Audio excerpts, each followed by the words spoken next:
대동맥 질환을 다루는 과가 많은데 제일 대표적인 것이 이제 심장혈관외과, 그리고 혈관외과, 그리고 심장내과, 영상의학과, 이 네 개의 과가 모여가지고 대동맥 센터를 형성을 하게 되는데, 지금 소위 빅5라는 곳에서는 현재까지는 대동맥 센터가 최상위 개념이고요. 제가 오래전부터 원했던 것이 대동맥 센터가 아니라 대동맥 병원, 훨씬 더 상위 개념의 조직을 원했던 이유는 환자들이 조금 더 체계적으로 최적의 치료를 받기 위해서는 조직이 훨씬 더 커져야 되거든요. 왜냐하면은 대동맥 혈관 질환을 수술하고 시술하는 그런 치료를 하기 위해서는 처음 말씀드렸던 것처럼 네 개의 과가 같이 힘을 합쳐야 환자를 최상의 아웃컴을 낼 수가 있는데, 그러기 위해서는 센터의 개념 갖고는 해결이 되지를 않습니다.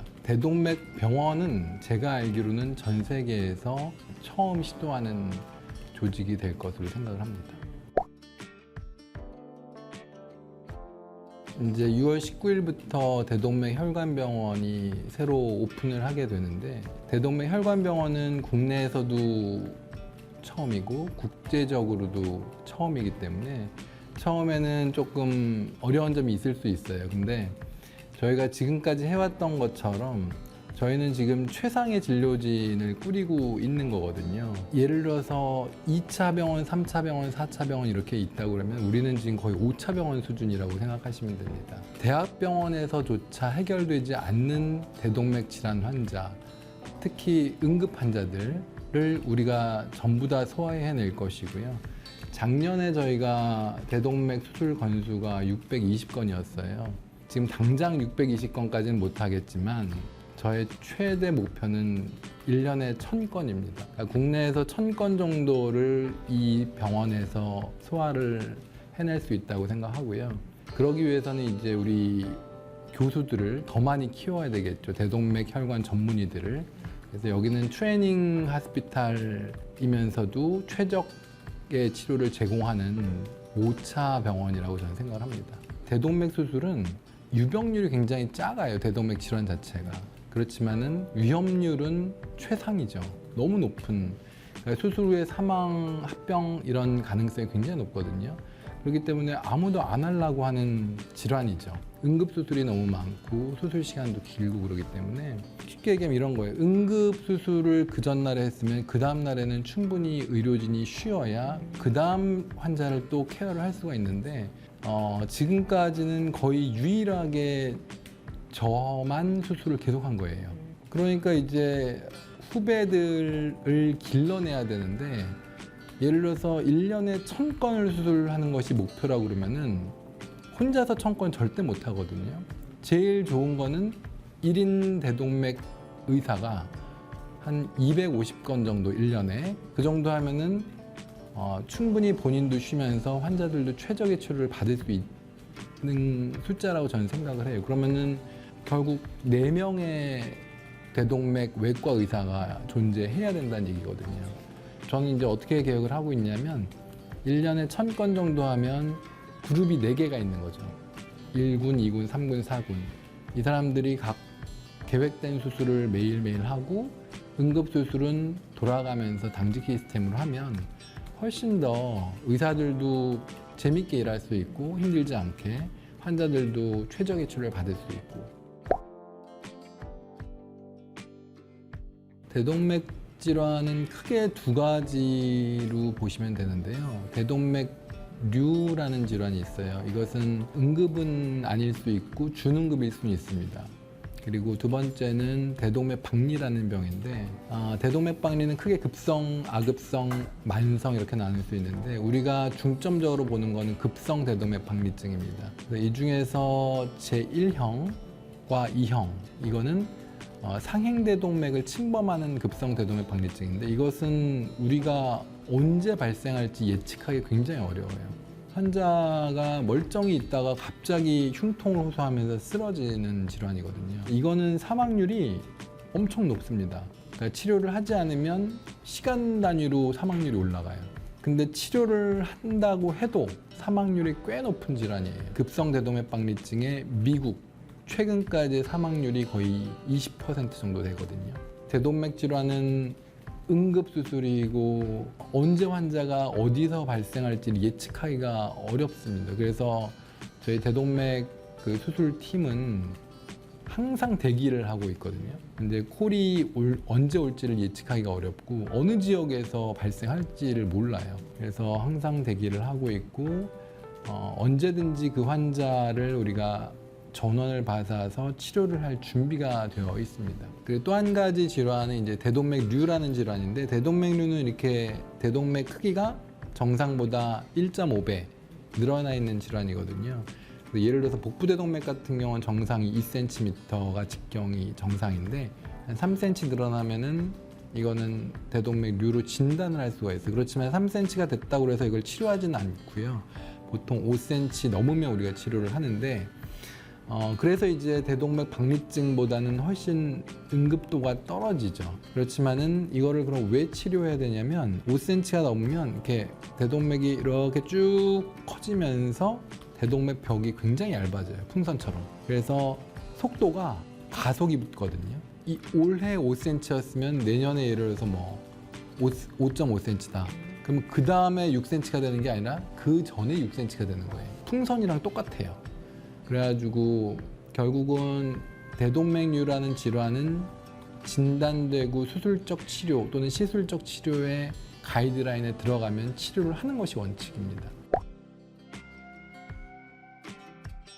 예를 들어서 대동맥류를 알고 있었는데 치료를 안 했거나 또는 전혀 모르고 있다가 파열이 되는 경우가 있거든요. 그러면 이제 갑자기 예를 들어서 뭐 복통이 생긴다든지 뭐 흉통이 생긴다든지 이러면 이제 뭐 실신을 할 수도 있고, 왜냐면은 터졌다는 얘기는, 파열됐다는 얘기는 대동맥 밖으로 피가 샌다는 얘기거든요. 그거는 정말 초응급이에요. 1시간 못 기다립니다. 어떤 경우는 뭐 생기자마자 돌아가시는 경우가 있고요. 심한 경우는. 어떤 분들은 약간 출혈이 됐다가 그때 이제 통증이 굉장히 심하게 생겼다가 가라앉는 경우가 있어요. 그건 뭐냐면 출혈이 생겼는데 거기서 이제 싹 아무는 거예요. 혈압이 떨어지면서. 그 사이에 이제 병원에 오셔가지고 진단이 돼서 치료를 하면 살 수가 있는데 대부분 그 시기를 놓치죠. 그래서 일단은 집에서 응급 상황이 발생하면 119를 불러가지고 제일 인근 병원에 가게 되는데, 지역에 대부분 그 병원에서는 대동맥류의 파열에 대해서는 치료가 불가능합니다. 그러면 결국 그 병원에서 이제 여러 병원으로 이제 전원 의뢰를 하게 되거든요. 이런 환자가 있는데 당신네 병원에서 받아줄 수 있는지를 물어봐요. 그렇게 하고 시간이 걸리다 보면 환자분이 돌아가셔요. 또는 어느 병원에서 오케이 오십시오, 우리가 전원 받고 치료를 할 준비가 되어 있습니다 하고 출발을 해, 앰뷸런스가 오다가 돌아가셔요. 저희가 항상 준비가 돼 있다는 건 뭐냐면 우리 팀들은 항상 전원 받을 준비가 돼 있다는 겁니다. 언제 어디서 어떤 곳에서라도 환자를 보내면, 그게 제주도에서 헬기 타고 와도 가능하고 부산에서 와도 되고 어디서 와도 우리는 다 환자를 받을 준비가 돼 있다라는 겁니다. 그렇게 하려면 결국은 그 팀들이 정말 원팀이 돼야 가능한 거거든요. 멤버 중에 한 명이라도 다른 생각을 갖고 있으면 이건 치료가 불가능한 일이에요. 그 시간에 모여가지고 이 환자를 위해서 이 환자를 위해서 쏟아 부어야 되는데 그러기가 쉽지가 않거든요. 그러니까 흉맥과 질환 중에서 그 두 가지, 급성 대동맥 박리증하고 대동맥류의 파열, 이 두 가지는 초응급입니다. 급성 대동맥 박리증인 경우는 우리가 사망률이 3% 정도 되는 거고요. 대동맥류의 파열도 우리가 사망률이 굉장히 낮아요. 한 5%, 6% 정도 되거든요. 적절한 치료를 잘 할 수 있으면 되는데 사망하는 환자들의 대부분은 그 시간을 놓친 거죠. 골든타임을 놓쳐버린 거죠. 그러면 우리도 사실은 아무리 우리가 최선을 다한다고 해도 우리가 사람의 힘으로 안 되는 게 분명히 있는 거거든요. 그건 어쩔 수가 없어요. 그게 제일 궁금했어요. 헬리패드가 되는지. 강남이 안 돼요. 제가 강남에 있을 때도 여러 차례 그걸 시도를 했어요. 왜냐면은 먼 데서 오시는 분들이 있고 그거를 앰뷸런스로 오는 것보다 헬기로 이동하는 게 훨씬 편한 경우가 있거든요. 시간도 단축되고. 근데 그러려면은 병원에 그 헬리콥터가 내려야 돼요. 그럼 헬리패드가 옥상에 있어야 되는데 강남 세브란스 자체가 옥상에 그걸 만들 수가 없습니다. 주민들의 반대도 일단 심할 거라고 예상이 되고, 그 다음에 하중을 견딜 수 있는 구조가 안 되어 있어요. 근데 다행히 여기는 있습니다, 헬리패드가. 그래가지고 저는 그 얘기를 듣고 너무 좋았어요. 그래서 우리가 지금 시뮬레이션 하는 것은 헬리패드가 내렸을 때 어떠한 종류의 헬리콥터, 군용 헬리콥터까지 내렸을 때 문제가 없다는 것을 우리가 확인을 하고, 내려가지고 바로 수술실로 이동해서 수술을 하고, 수술실에서 끝나면 바로 중환자실로 이동하는 그 시스템이 그냥 하나의 코스로 갈 수가 있게 되어 있습니다. 그래서 사실은 하드웨어적인 측면에 있어서는 너무나 좋게 되어 있습니다, 시스템이. 일단 대동맥 치료는 크게 수술하고 시술, 그리고 세 번째는 수술하고 시술 동시에 하는 하이브리드 치료가 있는데, 처음에 말씀드렸던 급성 대동맥 박리증 중에 1형과 2형, 이거는 무조건 수술을 해야 됩니다. 수술을 빨리 하는 것이 최선이고, 그거는 이제 우리가 흉골 절개술이라고 해서 가운데를 열고 흉골을 벌린 다음에 심장하고 대동맥을 다 노출시키고 병든 대동맥을 다 인조혈관으로 바꿔주는 수술이에요. 수술 시간은 뭐 5시간 정도 소요가 평균 그 정도 걸리고요. 심정지를 시키고 또 순환정지라고 해서 환자의 체온을 28도까지 내립니다. 정상 체온이 36도잖아요. 온몸의 혈류 공급을 끊는 거예요. 근데 그게 가능한 것은 체온을 내리기 때문에 가능한 거거든요. 그러면 그 시간 동안 장기들이 버텨야 돼요.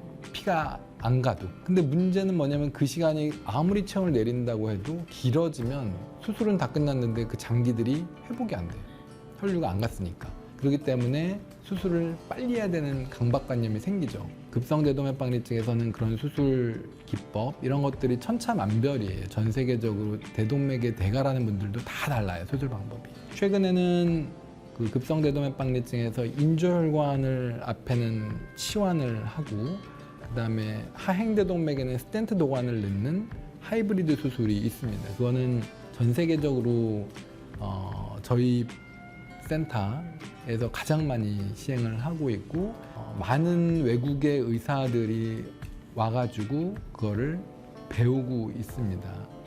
대동맥류 같은 경우는 파열되기 전에는 수술, 시술 다 가능합니다. 수술이라면 아까 말씀드렸던 것처럼 병든, 이게 늘어난 곳 잘라내고 인조혈관으로 치환을 해주는 수술이고요. 수술은 그렇게 하면은 끝납니다. 그러면 이제 치료가 완벽히 끝나는 거고요. 그 다음에 또 한 가지 방법은 시술이라는 게 있는데, 시술은 이제 저희가 2012년, 그러니까 10년 이상 전부터 이제 대동맥 질환에 대해서 시술을 시작을 했는데, 수술은 병든 조직을 잘라내고 혈관을 잘라내고 인조혈관으로 갈아주는 거고, 시술은 예를 들어서 이렇게 늘어난 조직이 있으면 그 안에다가 스텐트 도관을 집어넣는 거예요. 그래서 이 병든 대동맥, 늘어난 대동맥 그냥 두지만 피가 그 스텐트 도관을 타고 통과할 수 있게 만들어서 대동맥류에는 피가 가지 않게, 혈류가 더 이상 커지지 않게 방지하는 것이죠. 어디를 째거나 이런 게 아니라 반을 찔러가지고 하는 거거든요. 그러니까 몸에 상처가 거의 없습니다. 그러니까 보통 사타구니 양쪽 대퇴동맥을 이용해가지고 이렇게 올라가거든요. 그래서 상처가 없다는 가장 큰 장점, 그것보다 더 큰 장점은 환자의 회복이 굉장히 빠를 수 있다. 대부분의 환자들은 위험인자들이 있습니다. 일단 고혈압을 기본적으로 갖고 있습니다. 두 번째는 흡연, 특히 대동맥류 같은 거는 거의 대부분 흡연의 과거력 또는 현재 진행형, 그 다음에 우리가 고위험군이라고 하기는 어렵지만은 유전적 질환을 가진 환자들이 있어요. 유전자적 질환이 있는데 우리가 말판증후군이라는 병이 있습니다. 이거는 유전자적 질환인데 부모로부터 약 50% 정도 유전이 됩니다.